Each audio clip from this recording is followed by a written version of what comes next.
Jésus-Christ désire vivre avec vous et marcher avec vous, afin de faire par vous son œuvre bénie.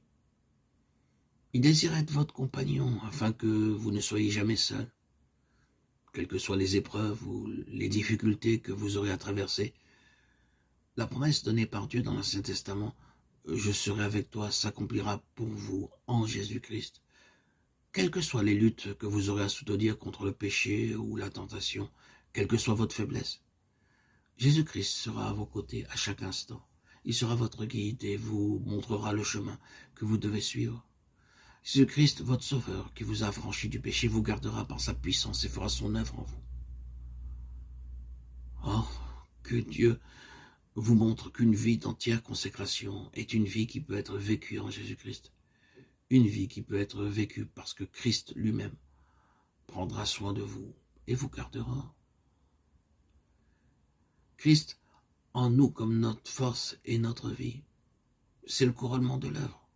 En général, un nouveau converti comprend très peu cette vérité. Bien des chrétiens ont vécu pendant longtemps avec Christ comme guide et comme soutien, mais n'ont pas encore pleinement réalisé que Christ peut être pour eux bien davantage. Christ en moi, ma force et ma vie. C'est là ce que l'apôtre Paul nous révèle comme le grand mystère de l'Évangile, le mystère caché pendant des générations, mais qui a été maintenant révélé. Le mystère du peuple de Dieu, dont l'apôtre dit la glorieuse richesse de ce mystère, à savoir Christ en vous, l'espérance de la gloire. Colossiens 1, 27. Chrétiens, chrétiennes, frères et sœurs en Christ, bien-aimés, les richesses et la gloire de notre Dieu qui est au ciel nous sont manifestées en ceci. Dieu désire que Christ, son Fils, vienne vivre en nous. Oh, puissions-nous faire cette expérience aujourd'hui même. Il ne s'agit pas de demander quelques bénédictions, mais d'avoir notre vie entière livrée à Christ, à son contrôle, à sa puissance qui nous sanctifie. Notre grand désir est de travailler pour le Seigneur. Comment la puissance de Dieu agira-t-elle? Bien-aimés en Christ, Christ est la puissance par laquelle Dieu agit.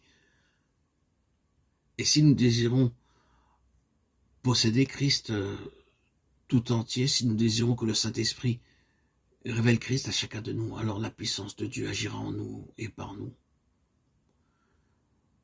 Dans notre précédente méditation, nous parlions d'une église qui était tellement remplie du Saint-Esprit que le Saint-Esprit pouvait dire de cette église, « Mettez-moi à part ceux que j'ai appelés pour mon œuvre. » Et nous parlons des serviteurs de Dieu comme de gens qui sont entièrement consacrés et qui sont disposés à être mis à part par le Saint-Esprit pour la tâche à laquelle Dieu les appelle.